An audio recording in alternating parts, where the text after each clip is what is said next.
All right, welcome to Champagne Convos, the podcast. Appreciate y'all tapping in once again. This is episode 3. I have a very special guest with me today.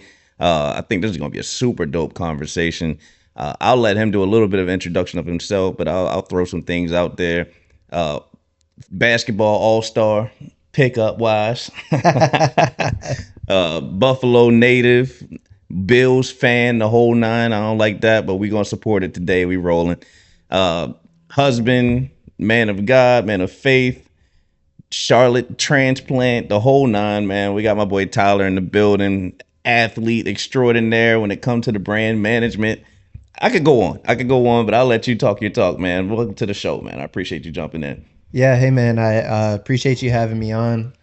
Man, love the content. You always have something good to say, and it really gets me fired up for the morning. So I was really anticipating, coming out here and talking. But yeah, you kind of gave the intro. Originally from Niagara Falls, New York. People just say Buffalo because Buffalo's there, but really, like, literally from Niagara Falls, where the hospital I was born at was at one of the border crossings to go to Canada. So, my wife just basically tells everyone that I'm from Canada, but I'm actually from Niagara Falls, New York, Lewiston, New York, right in that area. And it's so close to Canada that you can see the tower that Drake sat on for the album cover Views. Oh, okay. The CN Tower. So, like, you see it right over the lake. Yeah. So, yeah, man, grew up there. Been in Charlotte 6-7 years, almost as long as you've been married. Yeah. We were just talking about that. And, man, this move and this leap of faith really just has blessed us. So, just grateful to God, and met my wife here, and, we're just continuing to push forward. Love that. So you basically a Canadian. So which side were you on the Kendrick Drake beef? Yeah, that's funny. I always enjoyed conscious rap and poetry. And so definitely lean on the Kendrick side. Okay. Right. Okay. But Drake, I think, is always going to be, relevant for the turn up and people who aren't really that deep into the culture, because, like, and I guess we could get into this too. Like, it's different in Toronto, Canada than the culture here in the United States. So, I mean, that's what they know up there. So yeah, I'll leave it at that. Okay. We'll come back to that. So, look, we always open up these shows with a quick game of word chess. And so basically what I'll do is I'll throw a word at you.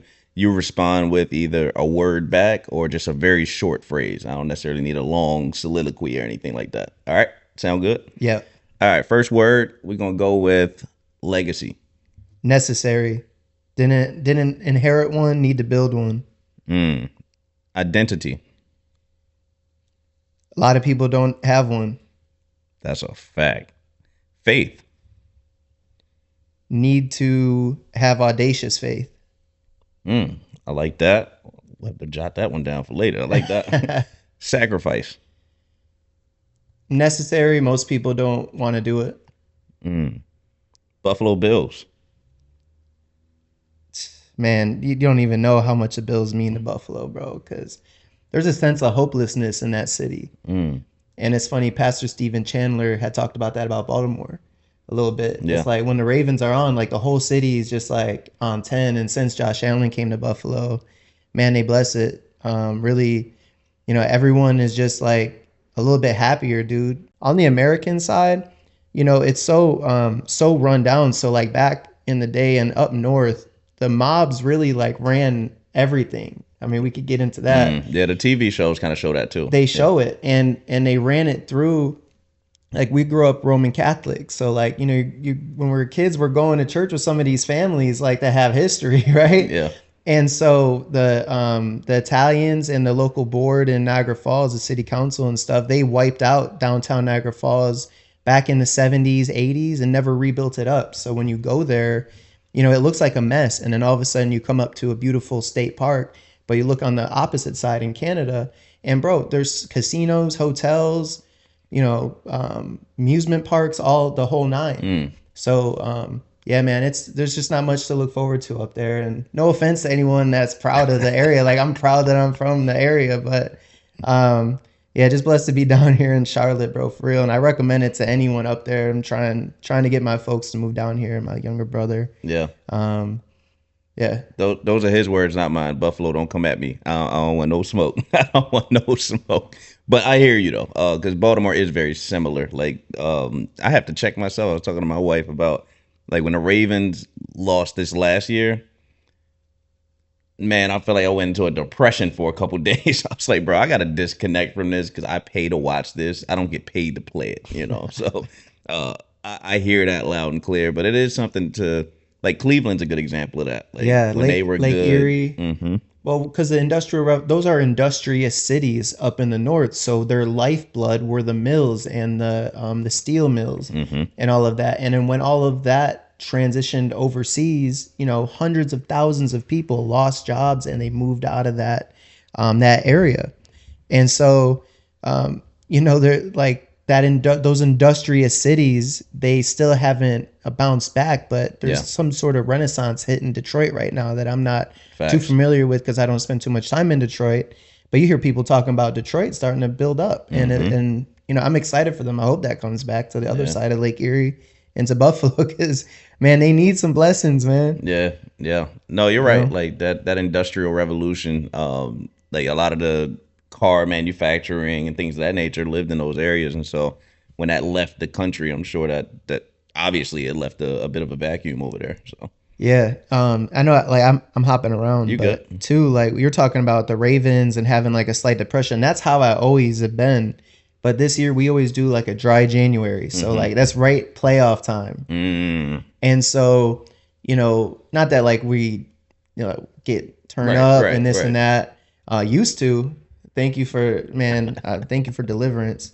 Um, but what's interesting is that when the Bills would play, like that's your whole emotion gets taken over by the team and the Mm-hmm. game.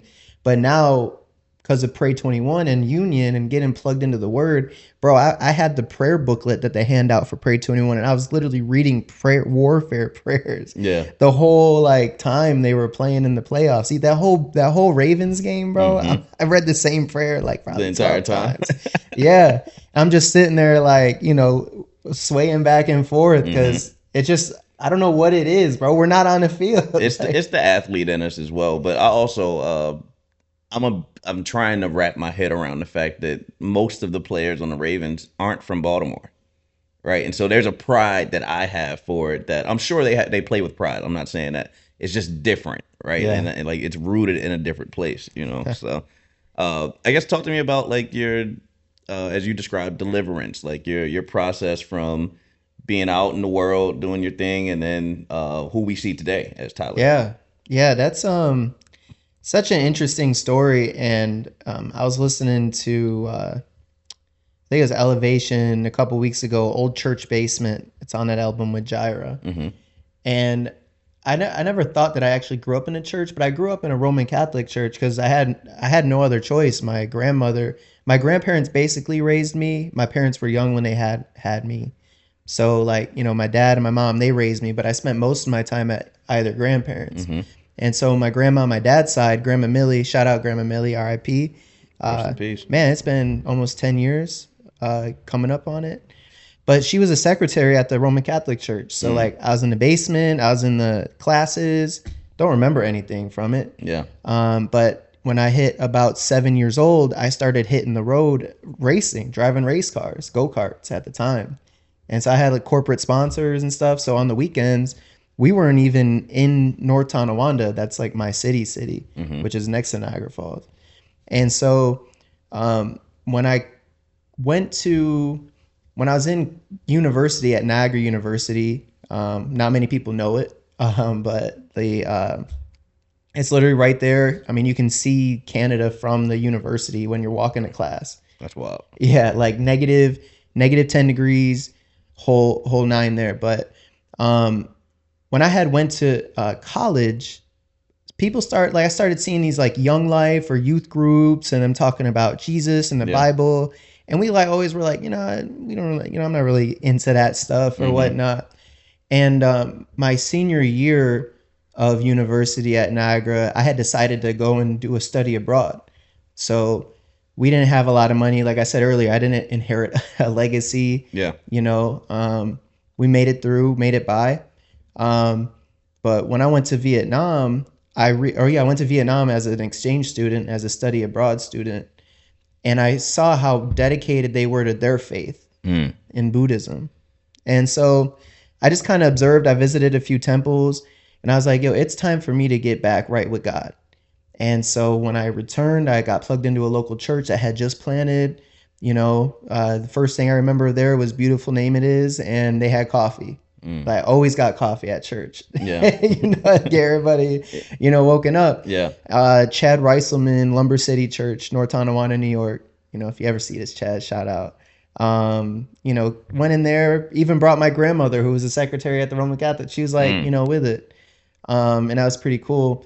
Then when I actually moved to Charlotte, my wife, I went to the Cove Church in Mooresville. So I moved to Charlotte to continue my race car career. Gotcha. Makes sense. Out in And so, Concord. so I was going to the Cove Church for a minute in Mooresville because that was near where I was staying. And then I actually moved to Charlotte, checked out Freedom House, was like, I don't think this is home. And then my now wife, I had met her around that time, and she invited me out to Elevation, and that's where I really got plugged in.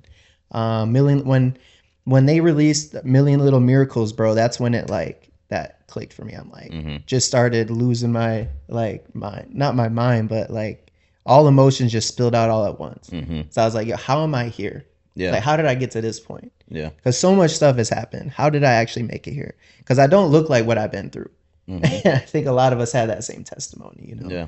Just got plugged in there, and COVID happened. It took a turn. We weren't going to church. She grew up a pastor's kid. My wife's Nigerian, so she had a Nigerian dad who was a pastor. That's an interesting, kind of dynamic. Yeah. And then she plugged me in. We kept going. COVID happened. Stopped going. Watched online. And then my grandfather passed away, and he was like my North Star. Like I said, my grandparents raised me. My grandfather, he really raised me. He was my North Star. He passed away December 9th, 2022. And bro, I went to New York. I was there for 30 days, came back, just isolated myself. I think NBA 2K23 came out, and I was playing my player every day, barely working. And then Union launched, and Union Church Charlotte, shout out Union Church Charlotte, literally serving at church literally saved my life. So to answer your question, that's kind of how I got plugged in, and that's deliverance, and now we're going 2+ years strong, very involved in the ministry. And I'm like, you ask about sacrifice, you ask about identity, you ask about legacy. When you got a foundation to walk on, you're able to actually walk left foot, right foot, and keep your head where your feet are. And a lot of people don't have that. They're literally just falling. Yeah. Oh, no playbook. Just No kind of playbook. moving through life. Yeah. It's trying to take 5 people who play pickup basketball and going into a league. That happened to us Tuesday night. I think it's happened to every man that's played in the men's league. Yeah, it's bro, what are we doing? Yeah. Like, you're just out there running. yeah, run 2 guys out the wing, let the guy bring the ball up. The bigs, y'all do a quick little screen. Let's just run some motion. Why are all 5 of us in the left corner? Why is everybody just hovering around the 3-point line? Yeah. And y'all, if I'm on the street, I scored our first 12 points. Give it up. And then, I'm wide open. Dude just jacks it. Give it up, man. I'm like, man, just keep going to me. I didn't score the rest of the game. That's terrible. I'm like, man, I'm hot. Let me in it.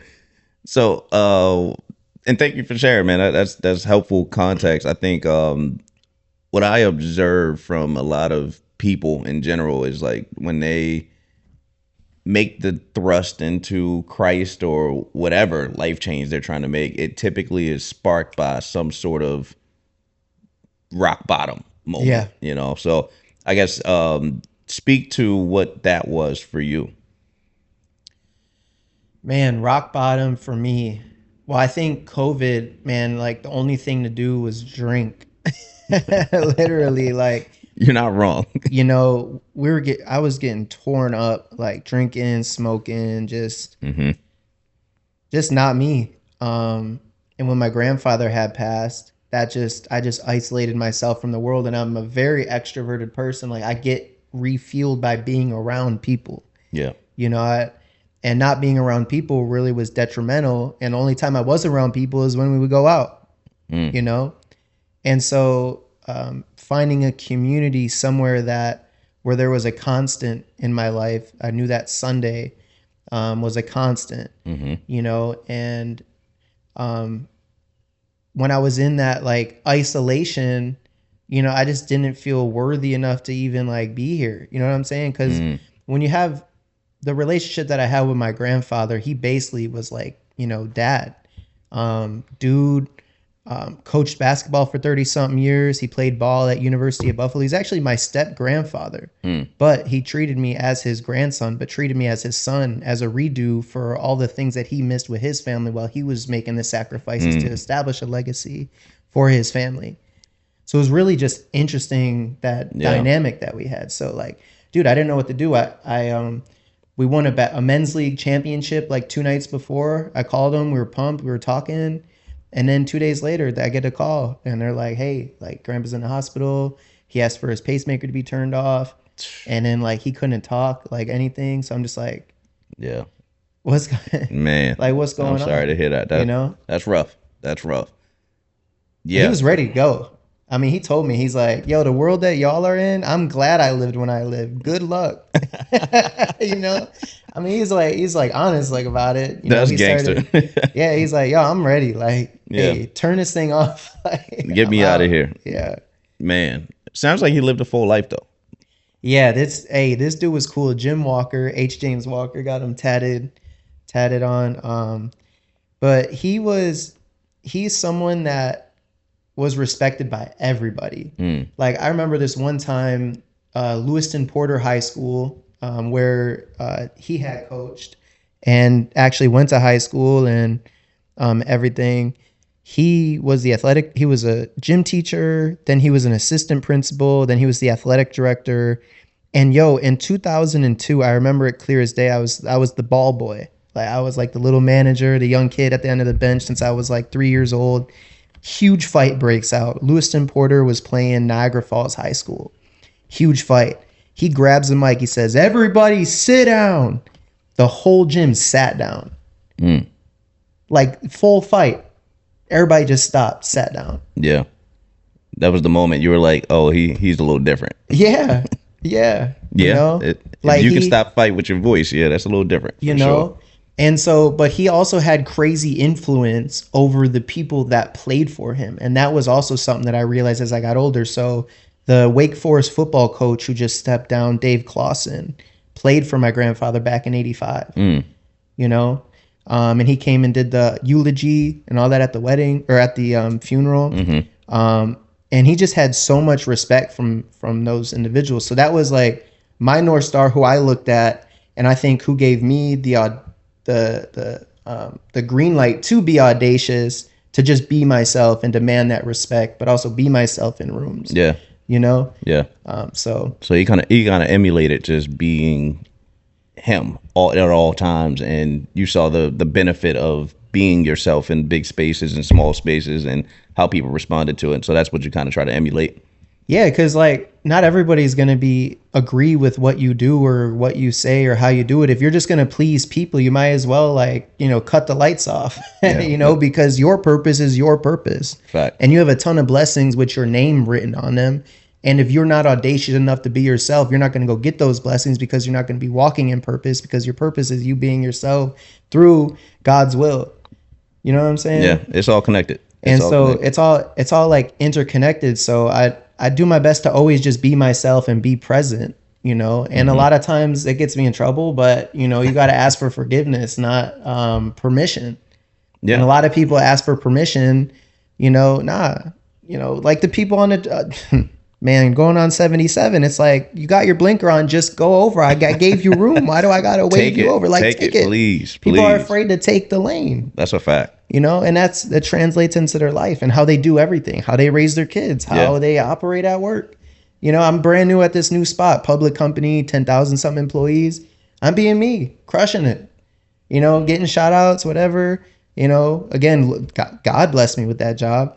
But again, like I got to be myself Yeah. because like he blessed me with that, and I don't want the time to close on that opportunity. I need to take the oops and the passes and all the opportunities now because it's not going to be there, you Yeah. know, 2 3 years from now. No, that's real. Like when doors open, I think people miss the responsibility piece of it. Like the door opened, and now you have to do your part, and you Yeah, owe. And out of respect for God and the people that helped get you there, you need to go be you because you're the one in the seat, right? And so, I was talking to one of my former employees last night, and she took on a big role, and she's like stressing. I was like, dude, what are you stressed about? She's like, well, I'm not sure if I'm ready for it. I was like, do you think people would pay you money to do something that they don't think you're ready to do? I just need you to at least act like you belong, and eventually you will belong, right? yeah, Like it's, and so I call it like strategic delusion, right? Like, so there are people that are delusional, and dude, you're way off base with where most people underestimate or overestimate where they are. These are just you're just way off base. Strategic delusion is, I think I'm in the right place, I just don't feel like it. And the strategy comes in where you're saying, I might not feel like it, but I need to fake the funk for a little bit until the facts align with my feelings, yeah, right? And so that's what I think. What I'm hearing on you is, jump. If you're in the room, be in the room, right. stand tall, put your chin up, and run towards it. Yeah, yeah. There's this. So like, just for context, I'm in the sales space for SaaS. And my job is to call on people that don't expect me to be calling them and interrupting their day to get them to meet with us to pitch our software. Got to be a little insane to do that job. Dude, yeah. I mean, I'm, 1,500 calls a month, and I love it Yeah, because, like, it's, I could be, my family's blue collar. Like, I could be stamping license plates at a factory, right. but because of the people I've met and the networking that's happened and transpired, I'm here where I'm at now, thankfully. Hard workers work hard and networkers move up. Shout out to Crystal Khalil. She wrote that book. It's on Amazon. Look at her as one of my board of directors in life. That book is crazy. 10x accelerate your life, your Yeah. career. But you had asked me, Wait. You said one of the board of directors in your life. yeah, Talk about that real quick. yeah. So like people look at and they like look for mentors and look for guidance and stuff like that. But if you only have one mentor, you have a one-dimensional kind of way that you're looking and getting advice from someone. So someone might be good at cold calling and business, but they may not have a relationship with the Lord. Now that's something I can't get with. Like if your foundation isn't the same as mine, like you're are cool. automatically canceled. Like sorry, like we have to have that same foundation. But you have to have a board of directors in your life: faith, family, finance, marriage, basketball, I guess. Just people that you can console with and also consult on the different things that you have going on in your life. Like for marriage, I hit up, there's this man, Sherman Nelson. We had a married men's group through Union. And dude, this dude was dropping bars the whole time. Communication, like all this different stuff. That's someone that I look to for that guidance. Yeah. My father-in-law, he's big on AI. He's a tech fiend. Like he's got his own consultancy for healthcare companies. And I'm like, hey, I need to get better with AI in sales. Can you help me put together kind of like a study sheet or a study guide on what I need to be looking at? He's like, yeah, no problem. Like put it together. So that's what I mean by board of directors. You just have these different individuals. Now, Crystal Khalil, so she was the first African-American executive at Porsche Cars, North America, out of Atlanta. And so we got connected through this company I was working with. They had hired us to do a project for Black women-owned businesses, and we sent out like a bunch of swag boxes or whatnot. And so I got connected with them. They messed with me, and then we started talking. And then she released that book, and I'm like, yo, this is like huge. This book is great. Like, so that's what I mean by board of directors. Yeah. No, I like that. I think people need to think a lot about that because you're right. People do think of mentors in a very monolithic manner. So like, that's my mentor. And it's like, well, yeah, for that piece of your life, but what Exactly. about everything else, So, Yeah. And I think you need to be very particular in who you select to be a mentor or not. Um, for me, I look at a few things. One is foundation first. hmm Two, what does their career look like or has it looked like? Because generally it's going to be someone older. hmm And three, does this person check in on me mm, once in a while? Because if I'm going to rely on someone to be a mentor or guide me, I also got to see that I'm not, that they're actively also wanting to be in that sort of relationship. yeah. No, it's definitely eerily similar to dating, right? Yeah, Like, I relate everything to dating. same. Like, it's just an easy thing to compare everything to. So, I've got probably four people I would call mentors, and it's been interesting how I've come into contact with each. One was just, well, most of them are professional based, and then end up bleeding into personal Yeah. relationships. But it's just been interesting. Like, my experience with gaining mentors has been proving myself in rooms that I wasn't expected to, and then they took a liking to me, and it's almost like mutually beneficial, right? Because Yeah. they'll drag me to companies and so forth and so on. And so it's been interesting, like, working that dynamic, because one of the things I always keep my mind on is, you hit it right on the head. Like, are they around me just to get something from me, or Yeah.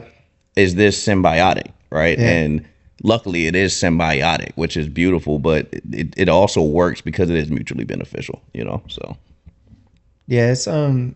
And unfortunately, a lot of people are so isolated, or so just caught up in themselves mm-hmm, that they don't even talk to enough people to find a mentor. You had social media written on the board earlier. I'm like, I just watch, like, I try to be as present as I can. So, like, I mm-hmm, keep my phone in my pocket. I'm just walking around like, man, these people are all just looking at their phone. Like, yo, we're literally at, you could use Optimus Hall as an example. You know how mm-hmm. many professionals are here you could potentially network with, that y'all could collaborate and work on projects together Yep. and 10x certain areas of your life. Mm-hmm.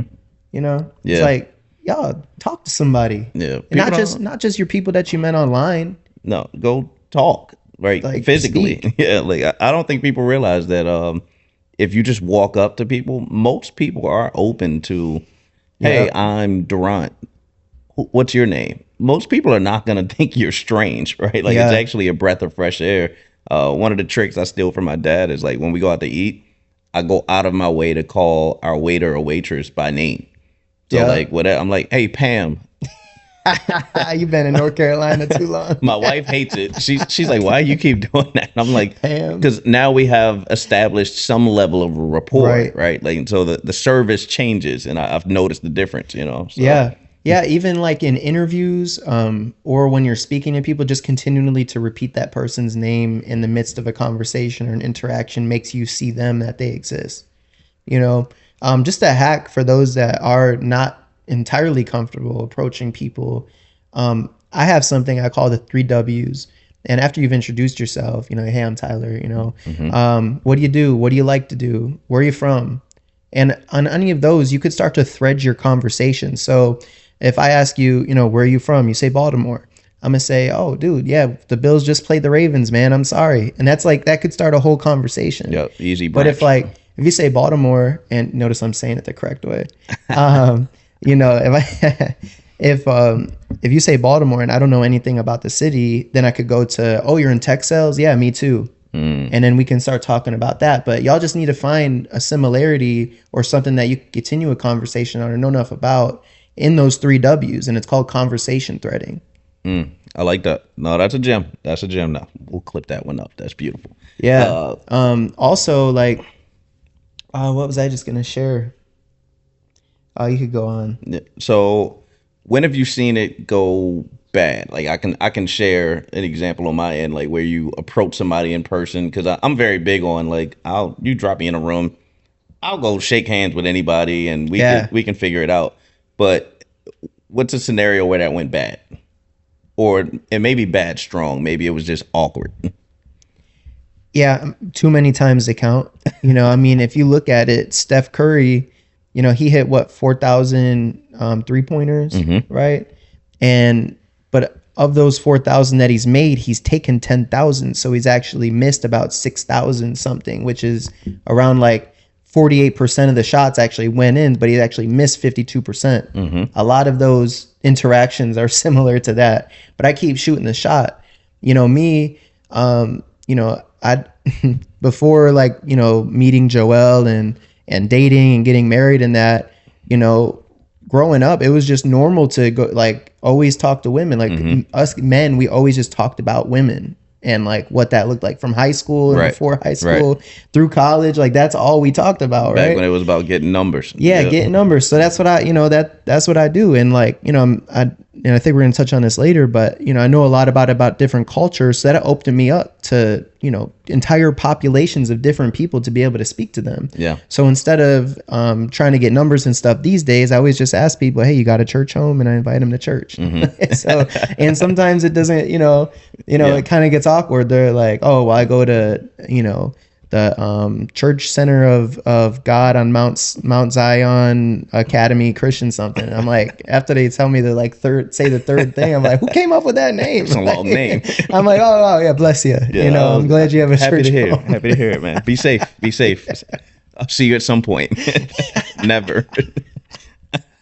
No. So I've ended up. So funny. We went to our company had a retreat in Mexico a couple of weeks ago, and so we're fully remote. And so this is like the first time I've met a lot of these folks in person.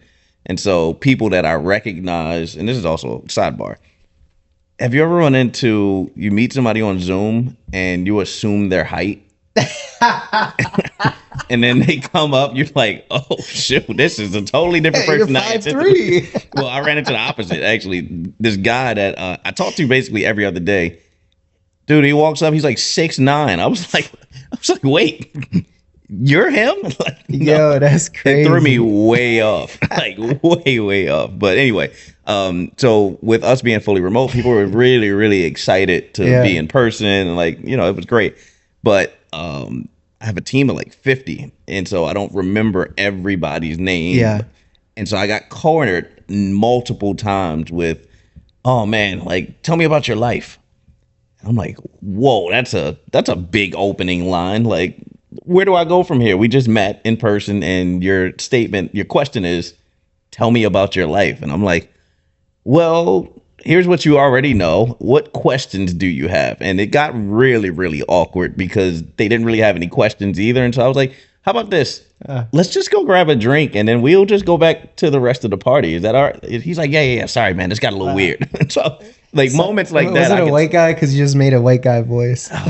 That's terrible. He might have been. He might have been. He might have been. Yo, actually, it's funny. We're in this married men's group, and we met at the People's Market on Elizabeth next to Novant or whatever's right there. Yeah. And I go up to introduce myself. I'm like, "Hey, what's up, man?" And he just look. I'm like, so like, I'm the minority at my church. There's probably like 3 white people there, white men. And so like this guy, he like thought I worked at People's Market. Oh And no. I'm like, nah, I'm here for the group. I'm with you, man. Yeah. That's So classic. I guess that was like the most recent, Yeah. like awkward one. Yeah. But I just laugh it off because I'm used to it. It's hilarious to me. Like and it's like you said, it's part of the game. Like if you're gonna be out and about and trying to build your life, you're gonna swing and miss sometimes. And sometimes it's not even that you missed. It's just people are uncomfortable at Yeah. times. So Yeah, that's good. yeah. Well, you kind of touched on it. Like your wife is Nigerian. I didn't know she had a Nigerian pastor father, which is a whole nother layer to this, right? But But yeah, because you're a PK too. yeah, which is an experience in its own, growing up in a fishbowl, right? And with expectations put on you and so forth and so on. But I'd love to get your thoughts on just general, like your experience around interjecting yourself and integrating your life into a culture that is totally different than where you grew up in Niagara. Yeah, so I mean, I have to back up.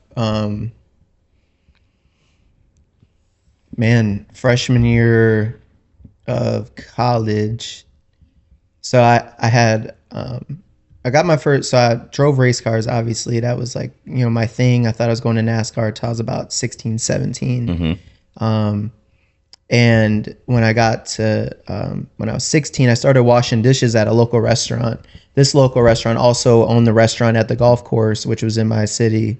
And I was washing dishes there, and I was like going to college, and I was at school, and I'm like, okay, I need to find like something else to do because hourly washing dishes. This ain't I don't it. know if you ever worked in the back of a restaurant. Yeah. Bro, it's gross.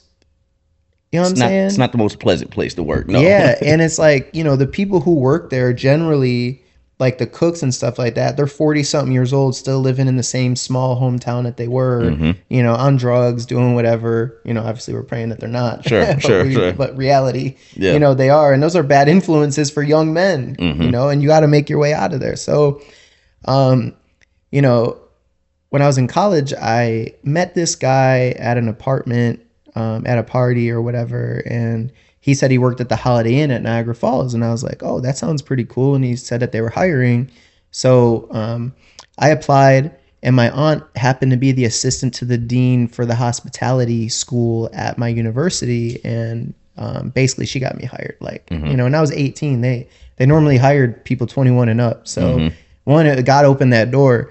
So I started meeting all these people with different passports. They're from China, they're from Colombia, they're from like all these different places. So I just started asking people like, hey, how do you say this in your language? How do you say this in your language? Oh, what can you tell me more about this spot? So that's where I really started opening my mind, because people travel to Niagara Falls from around the world because it's one That of the makes world sense. wonders. Yeah. And so I worked there, started, connecting with people, learning different things. And then I transitioned to the Sheraton at the Falls Hotel, which is in Niagara Falls. And now that was like one of the nicer hotels, right? So same thing, but double the rooms. People are coming from everywhere. Got people from the Middle East. I'm asking them, this, that, and the third. How do you say that? How do you say, how are you? Oh, kef halik in Arabic. It's like random. How you say this in Tagalog? Como está ka? How are you? Like easy stuff. And what it transitioned into was I would meet people and they would give me their information. Like I made them feel like home, but they saw a white man that was like recognizing that there was an entire culture behind them back home. Right. And I think they appreciated that, but also they felt like they had a friend in a foreign land. Yeah. And so I always try to find similarities and connections amongst people regardless. So, so that's, kind of was the catalyst for that. And so, when I had met my wife, I actually, kind of already was plugged into the West African culture, which is interesting because when I first moved to Charlotte, I was going to these spoken word events, eclectic soul sessions. Shout out Sir Abstracts. That still I've met happens. him You know, before. Greg? They're dope. They're dope. Yeah. So like I would go to all these spoken word events, just trying to meet people and network with people in a new city. And I had written a poem, went up, read it, and people actually messed with it. And that was being audacious because I never talked into a mic before when I did that. Yeah. Like I just went up, did it. It was at Reds 28 in University. It's not there anymore. And when I went to go sit down, my chair was like blocking this group of people. And they asked me nicely, hey, can you turn your chair? And I just started talking with them. They happened to be from Liberia. So I was like, oh, where's Liberia? And they started explaining. And then that dude, him and I, Michelle, shout out Michelle, ended up getting connected. And he would take me to all these birthday parties and weddings and all this stuff. And I'm like, yo, what is Totally this? different Like, world. introduce me to Afro beats. And what's funny is I'll back up. In my parents' truck, when we would go travel racing, my dad has a diverse taste of music. Like my dad hit me up earlier this morning. He's like, yo, you got any new music? Yeah. So, I sent him a Christian rap playlist. Okay. Because I'm trying to get, Lord, hey, we're praying. Hey, accept Jesus. But, I'm trying to be subtle about it. But my parents had this Bob Marley and the Wailers CD when I was younger. So the like vibrations that we messed with in the car was always like that dun, dun, dun, dun, dun, dun, dun, dun. And so that's kind of like the flow that I feel like my flow is, or my energy or vibration is in life. It's like I always bop to that, like, so the tempo was familiar. Yeah. So when I got introduced to Afro beats, I was like, what is this? Fire. And so Started going to these weddings, got plugged in, knew all the music. Then I met my wife. She was working at the apartment complex I had just moved into. And we didn't talk. She was the only person that didn't laugh at anything I said. Everybody else was laughing, this, that, and the She other. wasn't having it. And so just time had passed. We were both new to the city, and then we ended up hanging out and becoming friends. And I knew all this stuff about Nigeria, this, that, and the other. And she was just kind of like, this is odd. And Yeah. where it really like hit the tipping point was I didn't have a printer. So I would go to the clubhouse to go and print out affirmations on the sheets of paper. And like, I didn't have any money at the time. So I was like, they're just pieces of paper. I was taping them to the wall, like right behind me. Yeah. And it said, I'm a millionaire. Like, Gotcha. I'm attracting great friend, all these different affirmations. She's like, what is going on with this guy? So that's when I really like, she noticed me because she never dated a white man before, anything like that. So when she tells people, it's like, I found him like this, it's just it's kind of funny. That's funny. But all of that to say, the interactions that I had previous to that, learning about other people's culture, it's like there's a certain respect I have for tradition and people's backgrounds. Because Gotcha. if you think back far enough, like, any people in America other than the Native Americans, like, you don't really have too many traditions, like, if you think about it. Right. Because we're all transplants. Yeah, we're all transplants. Yeah. So like to know like the specific city in Nigeria, the specific town, the specific plot of land that like the family is from. They're from Ondo State. There's a city called Owo in Nigeria. Obviously, like most people move to Lagos. And so to know that was really like kind of cool. Yeah. And so when we went into even just meeting her family, simple things like prostrating, like, when you meet a elder in the Yoruba culture, she's Yoruba, you're supposed to touch the ground before you shake the hand of the elder male.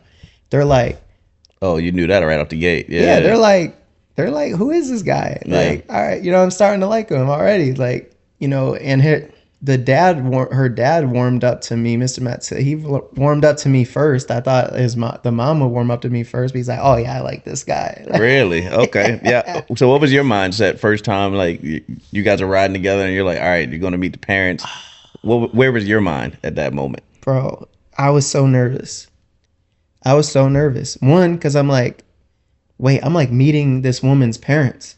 Like, I'm leaving the old away. Like, there's no like, I just serious now. Yeah, there's 3 people involved in this interaction, 4 people. Yeah. Like, so, man, we went to Elevation. This is like 2018 or 2019. We go to church.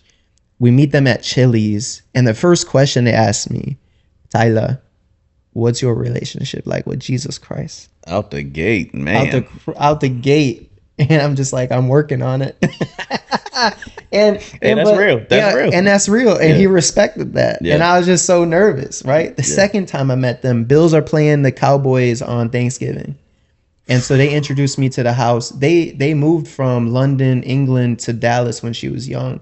So they lived in Dallas and then they lived in Orlando. So they're Cowboys fans? So like, oh man.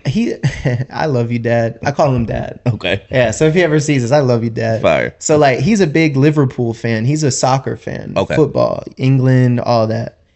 So like randomly, he just picks random teams or random. Like the other day, he asked us, "Who's the GOAT, Gordon or James?" I'm like, you don't watch basketball. Well, ChatGPT says it's the rings. Oh man. So I didn't know that he wasn't like a full Cowboys fan, but he was like, yeah, they're gonna win, and like the Bills beat them on Thanksgiving a few years ago, and like I'm talking so much junk to this man. And the game ending, I'm like, what did I just do or say? Did I like say anything crazy? Yeah, I need to chill out. But we won. That was the second thing. But I feel like just taking time to learn different things and specific things about the culture and tradition is so important. And I've embraced it. My family's embraced it. We had the traditional Nigerian wedding. And just watching that whole process was really neat because like the male and his family basically, ask the other family for their daughter. And there's a dowry and all that. We kind of did the stuff. I wasn't, I didn't like bring them like, cash and goats and Right, right. nuts and stuff. My Yeah. other friend from South Sudan, he just got married to another South Sudanese woman. They had to fly back. Dude, they 13, like, tens of thousands of dollars, like, animals, all this stuff. So I didn't have to do that. Yeah. But Okay. we did the ceremony, and like my family, they flew to Jamaica, had like 20 of my family members. Her whole family was there from Mm-hmm. England and Nigeria. And we like did the traditional kind of, you come up to the city, you like, knock on the gate, you talk to the family. Mm-hmm. I don't we couldn't understand it because they were doing it in Yoruba, but the Alaga, which is like the MC for the Nigerian wedding, was basically negotiating on my behalf to the Oh family, and wow. like we're playing along. So like just seeing all of that was like, wow, that's like so cool. Yeah. Because like when I asked them for their permission to ask for her hand, dude, all three of us cried. Like we're at the table. I'm like, I want to marry your daughter. I'm an emotional guy. Like, Yeah. but like what Joelle means to me, dude, is everything. Like, Mm-hmm. dude, I wouldn't be where I am right now if it wasn't for her. And Shout out Joel. so just all of these things that we've talked about, the faith, the just the college, this and that, really she's the one that pushed me to go to church and Mm-hmm. really had this faith. Now being a PK, she didn't want to get involved in serving ever again, because Heard. that's what their household was surrounded around. And I jumped in at Union, started serving, and then she was kind of like, and then she served a little bit, and then she got involved more than I did, and I got even more involved, and now Mm. we're both leading the Mint Hill, leaders in the Mint Hill ministry Mm-hmm. that they just launched. And I just, man, I'm so grateful that the Lord, He's always there, like for you to run to, you know. But also, like, He just puts you in rooms with people, and we talked about earlier about being audacious and taking those opportunities. I'm so glad that I didn't share this. Really, the way that we actually got each other's phone numbers and stuff, I recruited her into network marketing. So you try to get her a job. And so just in the network, I was trying to sell a membership, like, and I did. But it's just funny, like, he just, like, she was there, and we, we're cool with each other. And, a lot of people just see the differences on the outside, right? They're Mm-hmm. like, how do you, like, someone called me a couple months ago. He's like, Tyler, I could really tell you love your wife and that she loves you, but, how? Like, you're white, she's African, she's black. He says she's black. And he's like, look, I'm black, these other women are black, whatever. These other men are white, these women are white, and they don't have that same kind of thing. And Mm-hmm. it's all like, there's like these 5 things, these 5 areas that Pastor Brian had covered. I don't memorize them. They're in my notes somewhere. But the main thing is foundation. We have an agreement on our foundation. We have an agreement about kids. We have an agreement about how, like, our dynamic is in the household. We just agree on all these things. So Mm-hmm. what we look like, it doesn't matter. You know what I'm I saying? hear And you. a lot of people get stuck at that. But a lot of people too don't have the intelligence enough, or the EQ, the emotional intelligence enough, to even really understand their partner or someone that they could potentially Mm-hmm. call their partner. They don't know how to have conversation about the serious stuff. If you, I don't know if you watch Love Is Blind, it's like y'all are sitting, yeah, man, I can't believe I watched that dang show. Hey, I said I'm not gonna watch it. She's got it on the TV, it's one of and them shows that, like, once you get into it, it's over. Like, it's a you wrap. got to see it through the end. So like, where I'm watching it, and the questions that they're asking, they're like talking about sex, this, that, and the other. I'm like, y'all didn't even ask each other about Mad early. your foundation. Yeah, I think people do get caught up on the pieces of relationship that are like minute, right? Yeah. They feel big, but they are minute. I'm a big proponent of, I feel like any two people can make it work Yeah. if they decide to make it work. Is it difficult, and will it cost things? 100%. Like, I'm not saying that it'll be easy, because none of it's easy, right? But I think what you're getting at is, like, sure, it could be a black person and a white person. It could be tall person, short person.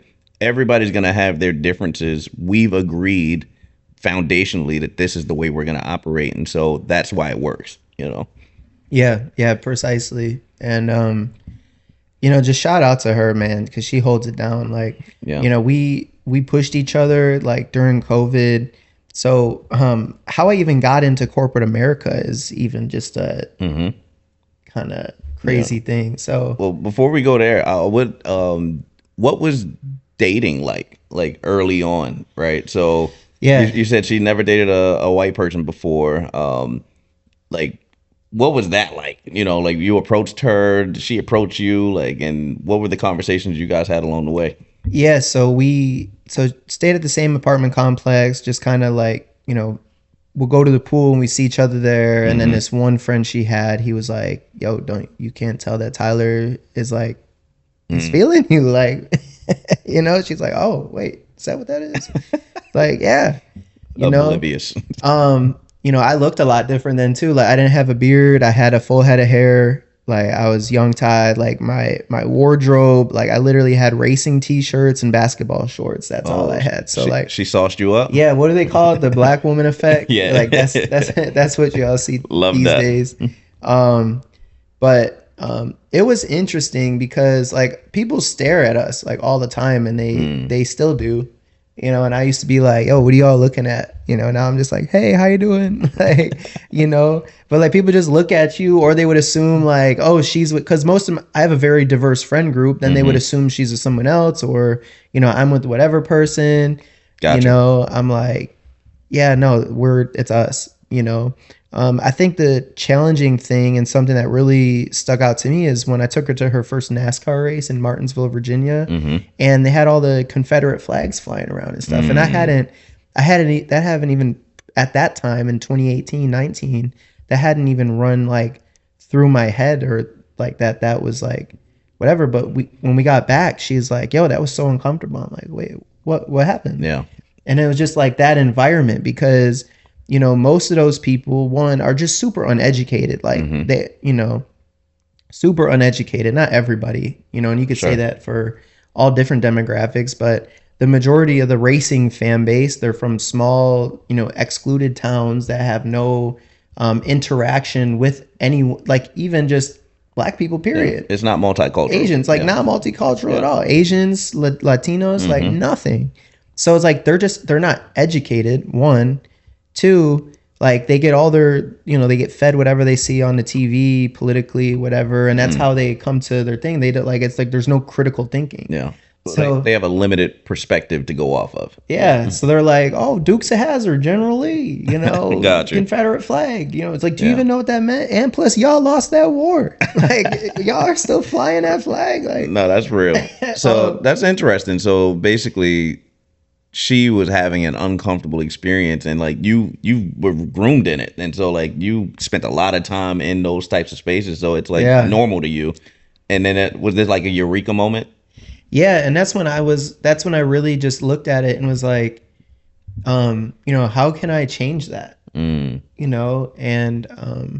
And I think that it took a while to really find how I could. Now one of the organizations I work with is a black-owned sports marketing agency out of Chicago, and so through what we're doing a lot of activations, but also it's multicultural activations, whether with like NASCAR or, Mm-hmm.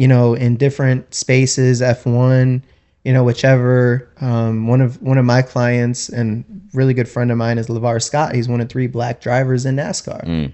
Mm. So my why for doing all of this is because I want to create a space where my future children who are going to be a black man or a black woman, Mm-hmm. they're mixed obviously, but white Right. people are going to see a black man or black woman. I want them to be at the racetrack and just see people that look like them, Right. and open the door to more people. Mm-hmm. Feel me?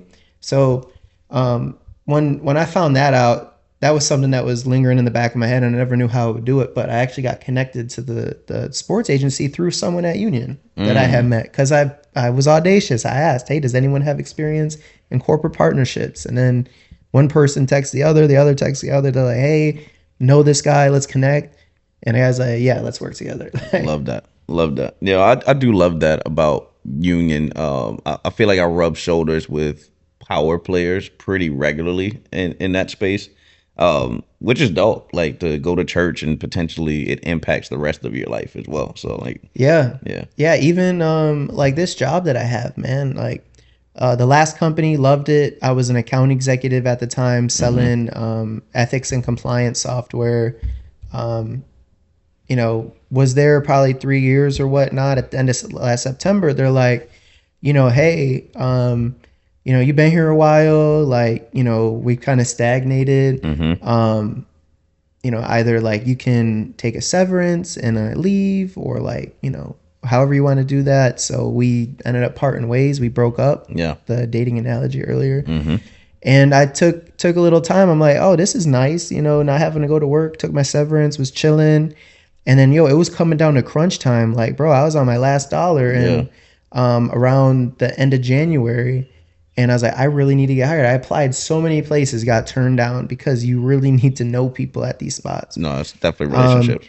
and so I had submitted an application to the company I'm at now, on like January 10th. And mind you, during this time, we're on 21 days of praying and fasting at Union, Mm-hmm. praying corporately. And so, like, I'm fasting 6 to 6. Like, dude, I like to eat. That's serious. So, man, I'm just like believing God, praying for an opportunity. On day 20, I get an offer, or get an interview and an offer in the same day, and then I started like 10 days later. So it was like, Dope. you know, blessed. Like, Yeah. God gave me that opportunity. Yeah. You know. And it came together. Love that, man. Well, you've been talking a little bit about the sports agency thing that you're involved in. So, I guess give me a little bit about that. Like, what drove you to wanting to get into a sports agency?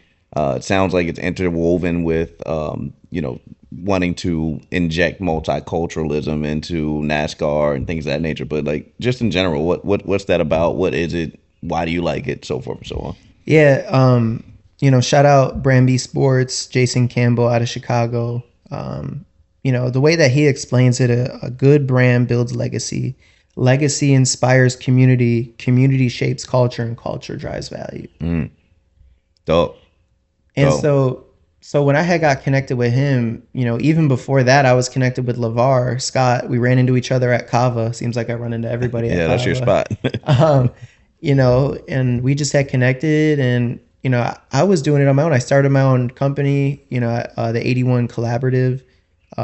Basically was like a connections company, because like I connect so many people. I was like, there's a way I gotta to monetize this. Right.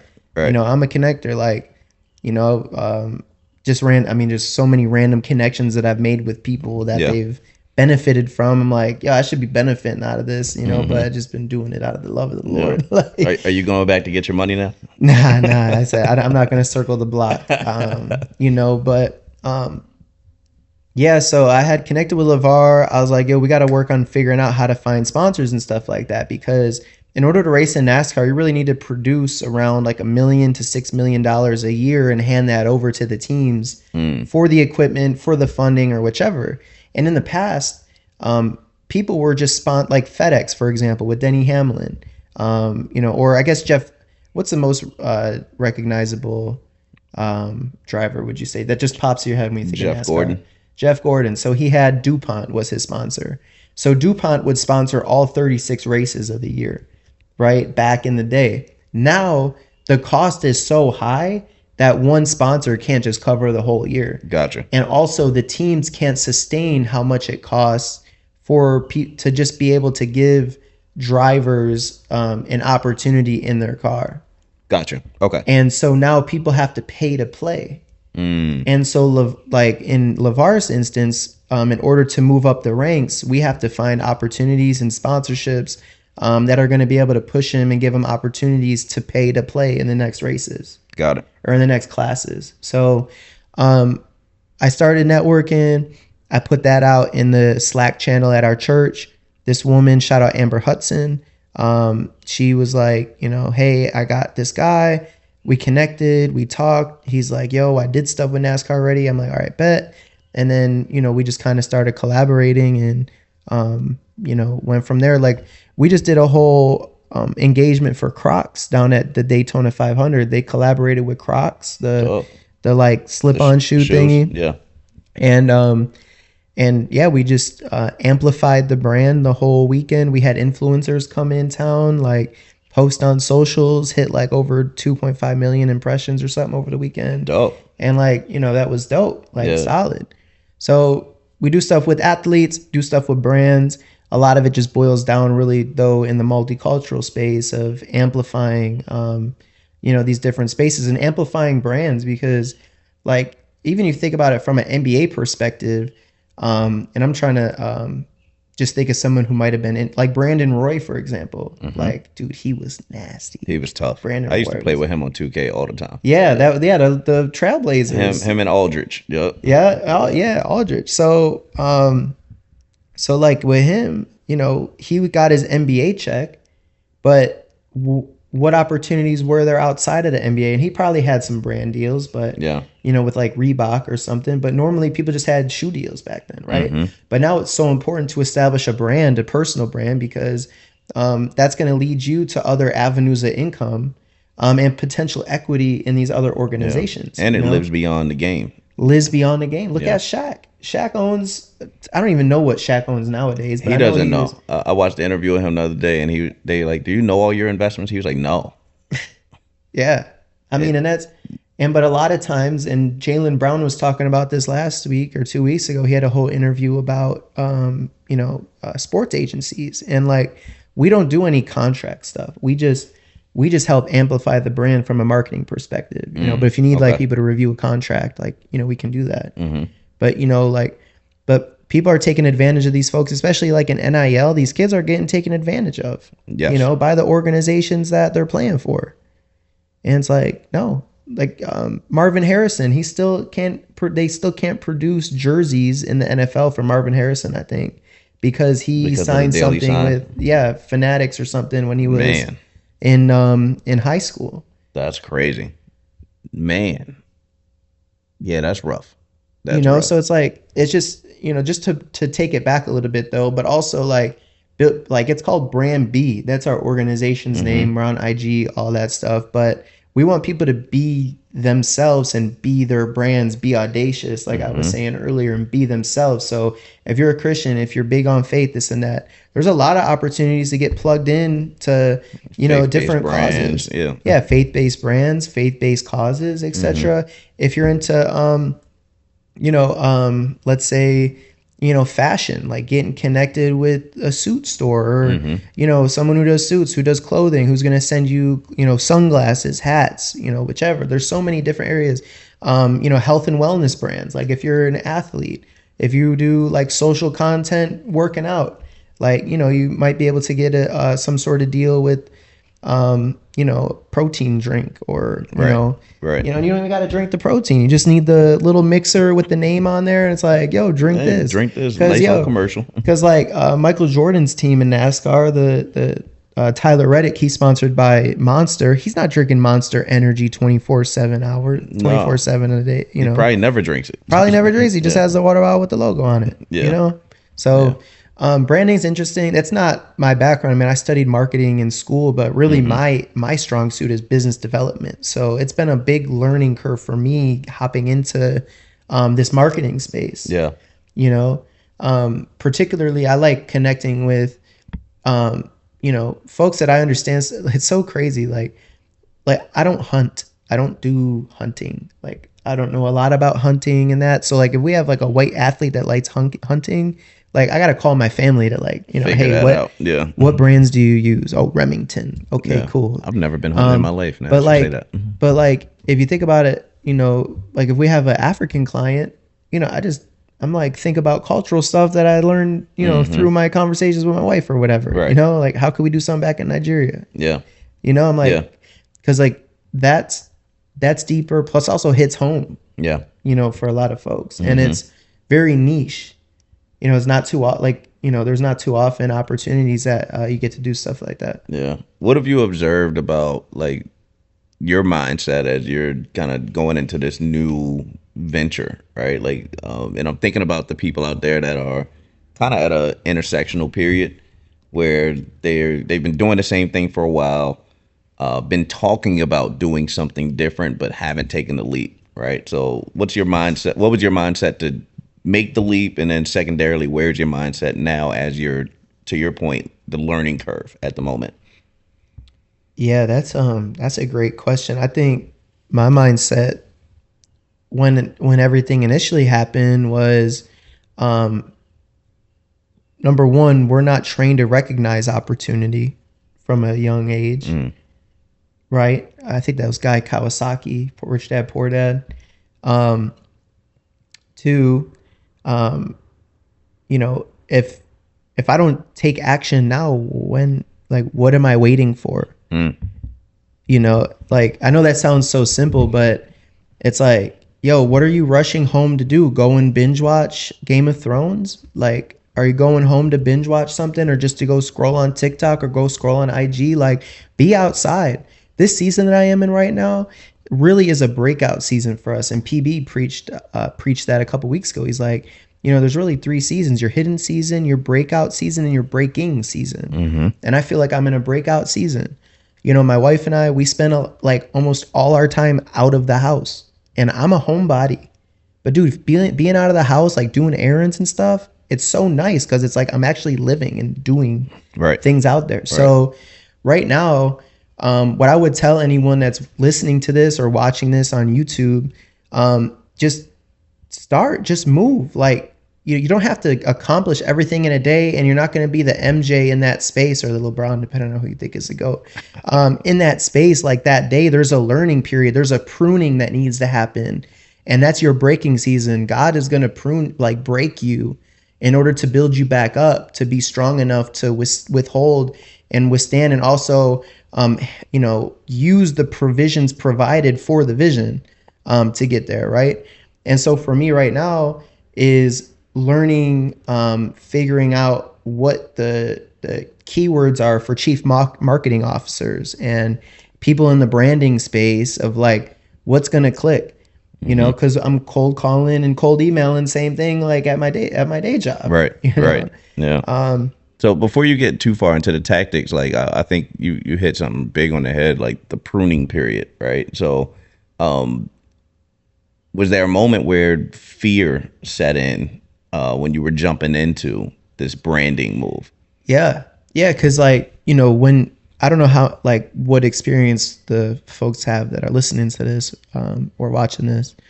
But like, you have to create proposal decks. You have to come up with concepts. You have to think outside of the box. Mm-hmm. Right. And so I ran into this thing where I would always hit Jason up being like, hey, does this look good? Does this make sense? Does this, whatever. But in my own genius, I was creating something that he didn't think of. And then also on the same thing, he could provide feedback of something I wasn't thinking of. Mm-hmm. So it's like, just put your ideas out there, right? And then you can work and enhance on them later. Like Einstein, he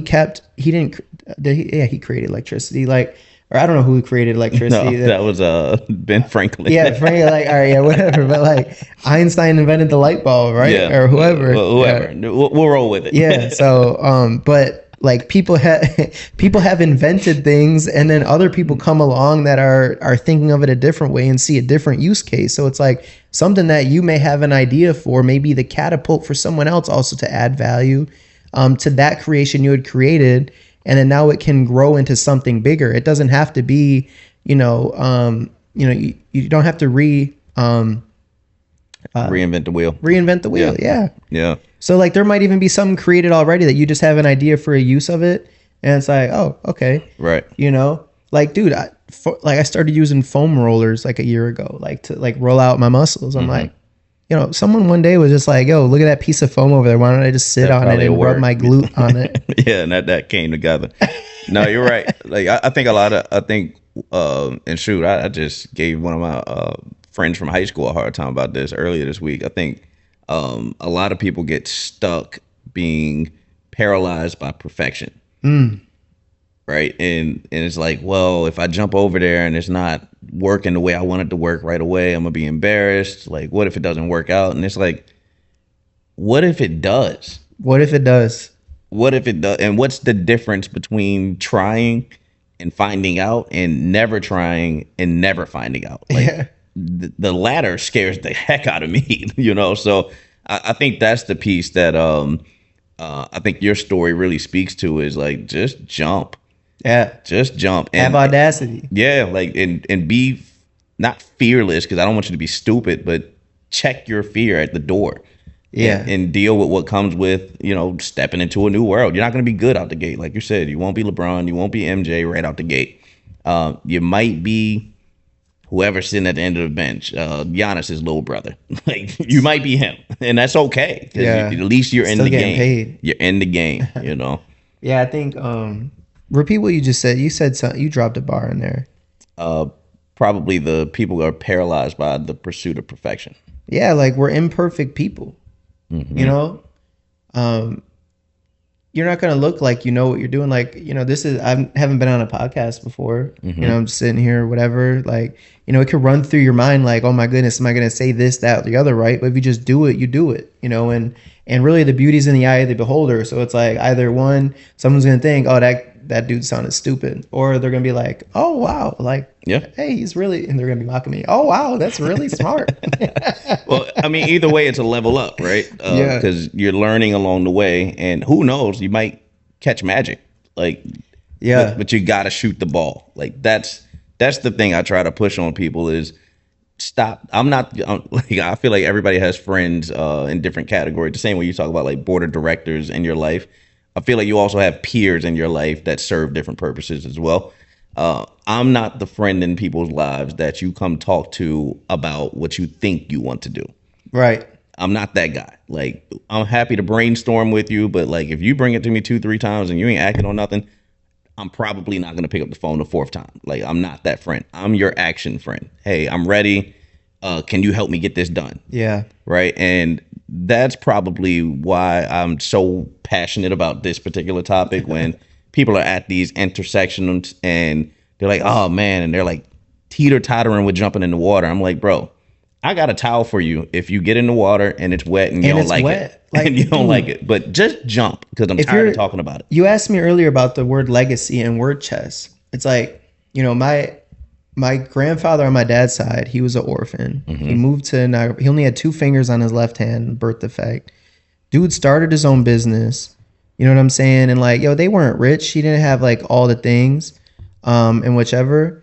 But he was doing his best to create some sort of legacy, and they were able to like live. You know, my dad, he works in a factory too, or whatnot. There wasn't a legacy left to me. Like you know, even my wife, she like just came to realization like a year or two ago. She's like, oh wow, it like all wasn't handed to you. Like she had this like picture in her mind that just because I looked the way I whatever, like Right. that I didn't That face. you came from something. Yeah, that like I didn't face challenges or whatever. But nah, they're like, you know, there was nothing. Like, you know, when I was racing earlier in my career, we just happened to know this guy that was sponsored by this company called Original Pizza Logs in New York. They sponsor the Bills and the Sabres now, the hockey team there. But dude, they were spending like $250,000 annually on me to go race the country and travel and stuff. So we got blessed with that. That wasn't my family's money. They owned everything. You said something really important though, and I want to make sure people stop measuring other people's pain, please. Like, you know how like people be like pocket watching? Yeah. Stop pain watching. Please. Like, everybody's gone through something. It is not up to you to just show up and say, oh man, you didn't go through much because of what you perceive. Like he said it right out the gate, Tyler. You talked about I don't look like what I've been through. Yeah. And you shouldn't. You shouldn't. So it really baffles me when people assume, Pain watching. yeah, stop pain watching. Like, it's not for you to know. It's not for you to determine. Enjoy what you see today, right? And so I felt the need to just call that out because I run into that as well, where people are like, and it's insulting to be completely frank. It is. When people are like, "Oh man, well you're only at where you're at because you didn't have the same struggles I had." So I just woke up one day and became the person you see today. That is wildly insulting. Like I've been through things, I overcame things, and I ran through troubles to become the person today. Like I have the saying, anything worth something is through something. I've been through something. And just because you can't see it does not mean it doesn't exist. And so getting off my soapbox for a second. Nah, that's good. That's a clip. Oh, probably. Yeah, I love Yeah. that. I don't know. I forget what I was talking about. Something about oh, so your wife had just found out that Oh, really? yeah, Yeah, yeah. she kind of came to that realization that, you know, I'm not just handed things. Like I really got to network Mm-hmm. and put myself out there in order to establish relationships and build friendships with people. So like, for example, when I moved to Charlotte, I was supposed to drive race cars full time Mm-hmm. for a team that's based out of Mooresville. Well, I got there. The guy had no race car, no trailer. He Oh had man. engines. He was an engine builder and stuff like that. And was like, yeah, we're gonna race, blah blah blah.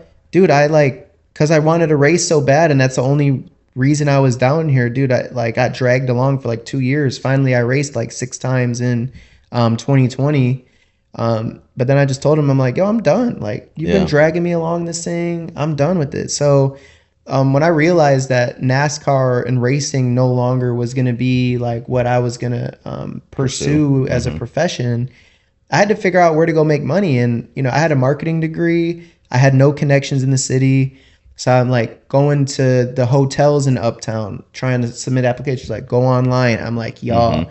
I literally went to school full time and was the employee of the year at the Sheraton at the Falls. Like, I do Right. this front desk thing. I do it. Let me in the And door. I'm so glad they told me that, because I walked outside of the West End in Uptown Charlotte. I'll never forget it. This guy standing at the Laz valet stand, and I'm like, hey, y'all hiring? And I was like, I'd take anything at that point. Mm-hmm. And he's like, yeah, actually, we're starting to valet park cars at Eddie V's in Uptown. Mm. And so that's where I got my first like job in Charlotte. But I got a job there that allowed me the opportunity to network Meet a with lot the of who's people. who in the city, because you gotta have money to go and eat Eddie there. V's fire too. And two, you see everything, like the old men with the young women. It's like, wait, that, and you don't see that up in Niagara Falls. Like I was like, it's like, that's a real thing. Like, what are people doing out here? So anywho, like randomly, this couple pulled into the thing. Woman steps out of the car. I start taking down the information.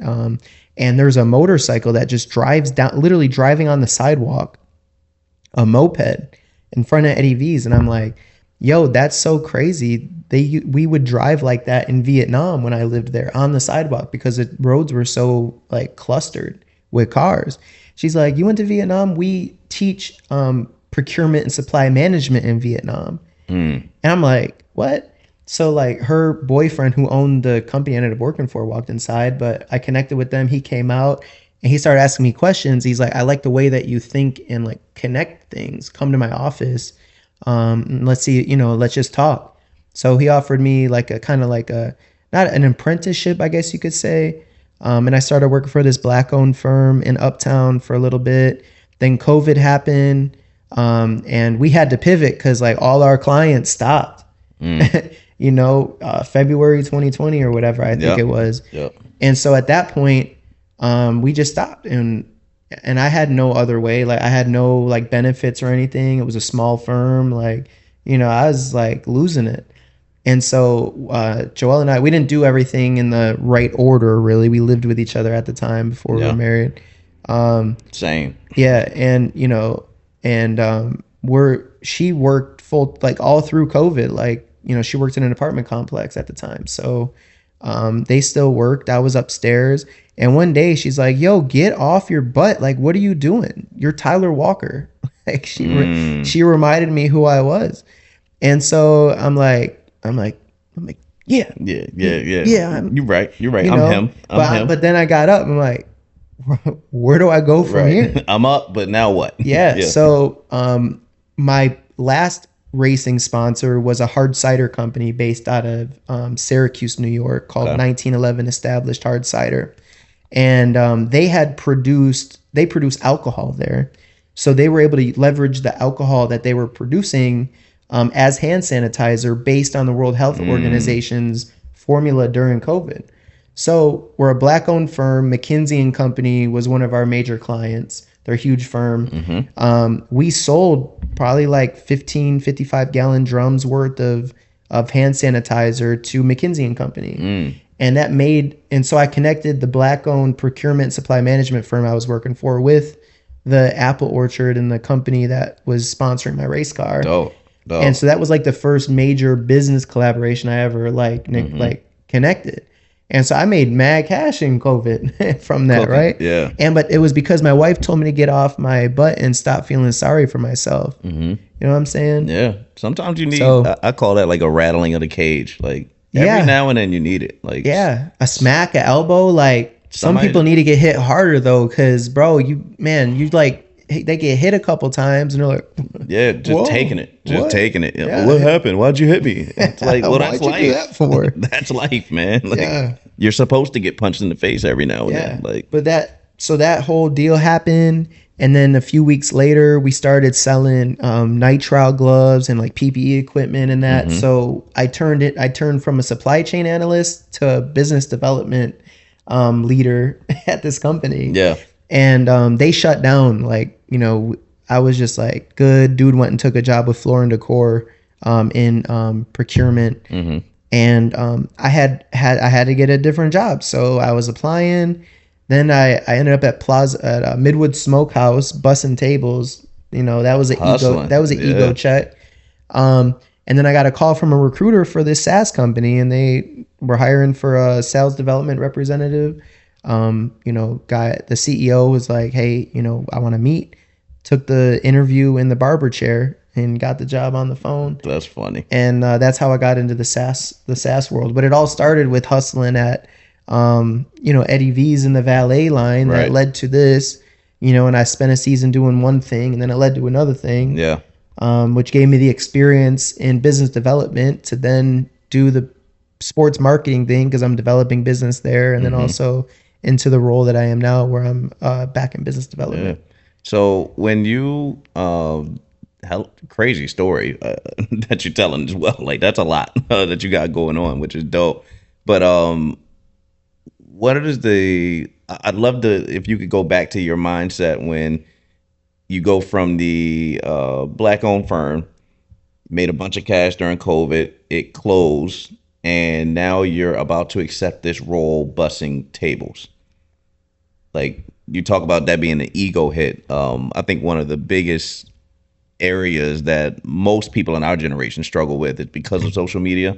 We won't let our pride get out the way, Yeah. right? And so that was a pride moment that you just had to suck it up. So I'd love to hear where your mind was and how you overcame that. Yeah, I mean, it was, um, well, taking myself back there, that was coming off the end of COVID. I was like just trying to think of how I could make money. So I just started applying different things, and I was like, I'm just gonna apply at this restaurant because, what else? What other opportunity do I have? So I went there, and I went as ham at that job as I do as my job today. Like, dude, I was going Mm, ham busting those tables. Like, yeah. yo, if I'm gonna step in there, I'm gonna do it better than the next dude, Mm-hmm. right? And like, I was conversing with the people who were eating there, and like just having like, dude, I had a great time there, bro. Like Yeah. seriously, because it was so low pressure. But man, when this manager walked out and she yelled at me for talking to the people eating, I was like, oh Mm, yeah, man, I need to get out of here. Like, yeah. one, I hate being told what to do. Cause like, yo, when you like, that's what's so beautiful about this business development thing is like when you get free reign, you can be creative, right? Mm-hmm. But when you, like, again, earlier, people are waiting for assignment, or, Mm-hmm. I think you said something like, without the B, C, D, E people, Mm-hmm. what's the difference with What's an an A A? Yeah. person? And so I always looked at it as like, A people work for C people and B people work for the government. It was what I always heard when I was younger. I But, like it. either are you going to be the assigner or, the assignee? Mm-hmm. I want to be the assigner, as a leader, but people just don't have it in them to be assigners or to take initiative, Yeah. to do whatever. So yeah, man, I thugged it out at that job. And then, I'm going to the bathroom, in those jobs, you go to the bathroom and, sit on the toilet to pass like 20, 30 Mm-hmm. minutes, like I don't even got to I know use it. that Like trick. just, I know that trick. um, and I get hit up by this guy on LinkedIn, a recruiter. I'm like, this sounds way too good to be true. Like, so I ignored him, and then he followed up Mm-hmm. with me, and then I hit him back. So, I feel like because I thugged out, or I went so ham at that, busting tables, like Yeah. cleaning tables, this, that, and the other. Like, he blessed me with another door. Yeah. What I hear a lot from you is it really doesn't matter what room you're in. You're going to go talk and build relationships, and that's paid off in dividends for you. Um, what would you say to somebody who isn't opening their mouth in the rooms they're in? Open it. like Simple enough. yeah, open your mouth. Like, people always say, well, God gave you two ears and one mouth for a reason. Nah, speak, use your voice. Yeah.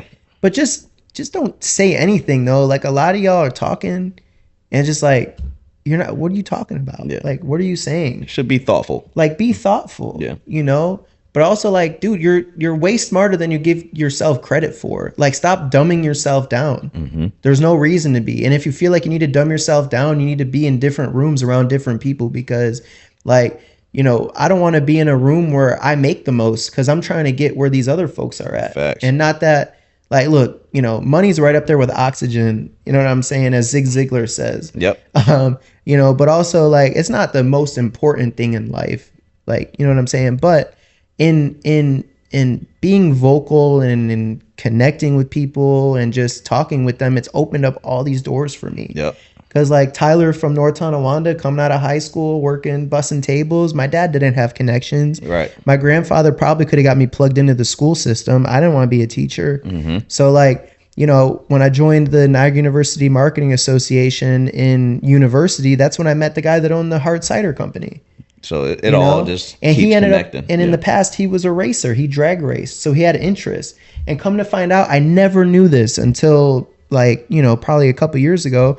This dude is the CEO for duty free shops. So Louboutin, Moet Hennessy, Louboutin, Moet, he's the CFO in Hong Kong. That's wild. That's wild. So it's like, I connected and I just talked to him like he's, an unk, like some unk. Yeah. Like, hey, what's up, man? Yeah. Like, hey, we You drive never race know. cars out here. Yeah. And that's something else I want to teach y'all. It's something called leveling techniques. So there's 3 leveling techniques. There's an adult or there's a parent state, an adult state, and a child state. And a lot of times people live in the child state when they're talking to other people, and they put the people they're talking to in the parent state. So it's like you're talking up to them as if, like, you don't know if what you're saying is going to land or holds value or anything. But I'm telling you again, to bring up audacity, we need to be in the adult state where we're talking eye to eye with these people, like we belong in the conversation, that what we have to say brings value. And what really drives it home is just being yourself. It's that it doesn't matter what you say. It's how you say it, your tone, your body language, this, that, and the other. Yeah. And knowing when to shut up, which is something that I, that's a lesson I always have to, like, learn, like, stop talking. But so real quick on because I think you wanted something super fire right here. So the 3 states, like, could you define those 3? Yeah. So the child state is like, think about, so like my wife serves in the kids ministry, and so, like, I help out with the kids and stuff. Mm-hmm. They're looking to us. And I guess I could relate it to dogs too, because we have some puppies. Mm-hmm. They look into us as we're like, we're the father. Mm-hmm. You know what I'm saying? So when they're looking up to us, obviously we know, like, they don't know most things. They're still learning how to talk, to walk, to do all these things. Mm-hmm. So it's not credible for them to sell me anything or give me an idea, really. When you're at the adult state, you're just talking eye to eye, like you and I are here. We're just having an adult conversation. Yeah. It's the same way when I have to cold call a CFO at a Fortune 500. Hey, Jerry, Tyler from X company, how have you been? Oh, great. Whatever we're talking about. We're talking at that level, like, and then the parent state is the father thing, the example I gave her mother. Like, you're putting them up on this pedestal. But it's like, yo, this dude, like, he potentially just works at this job because he's at the right place at the right time. He may not have all the qualifications. He just has a job. Yeah.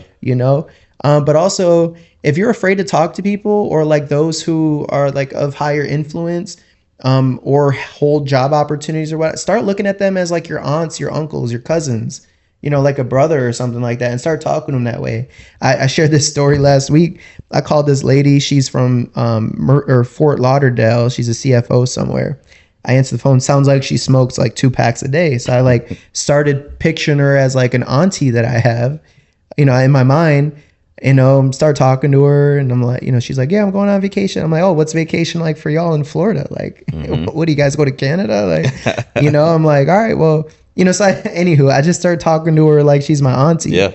but you can pick up on different things. And that's another thing, is people aren't observant enough of others because they want to see the pain, but they don't want to just see them for who they are now and what they potentially went through to get there.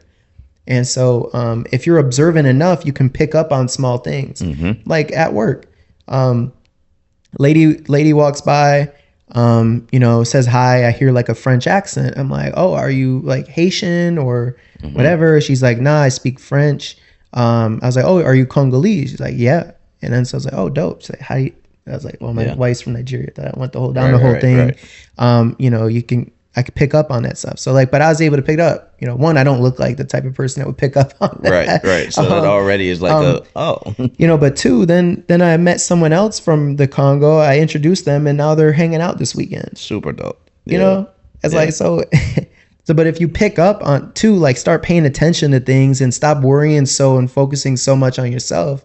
And like learning, you could pick up on these different things and connect others and bless them. Because when you bless other people's, you get blessed. That's a fact. Pressed down, shaken together, and running over. No, super like dope. That's my favorite. Like that's your line. That's so. PB says it all the time. I'm like shaking together. No, super dope. I love the because you're right. Like people do put themselves in a subordinate position far too often, right? And I think this is the way I used to. I think all salespeople kind of trick themselves into liking cold calling and all of that. And so my way of tricking it was like, they are important people, but the important is an adjective that I can swap out for anything else. You know what I mean? Because the only thing that's constant is they are people. People. That's the only thing that's constant. Like I could swap important with sloppy, unimportant, dirty. And so I always kept that in mind. Like they are only important people because someone put them on my list and said they weren't important. Right. But if I go ask their sisters and nephews, they might be like, yeah, oh no, he's goofy. That's a goofy person. Yeah. Right. And so I always try to keep that in mind because it just reminds me I'm just dealing with people. Like we put our clothes on the same way. We all got to breathe. We all got to eat. Breathe. Like, can't these people say the ain't other perfect. one. They aren't perfect. They do all of that. Yeah. Well, cool, man. Coming towards the end here, I'd love to hear what is the biggest lesson you've ever learned? Man.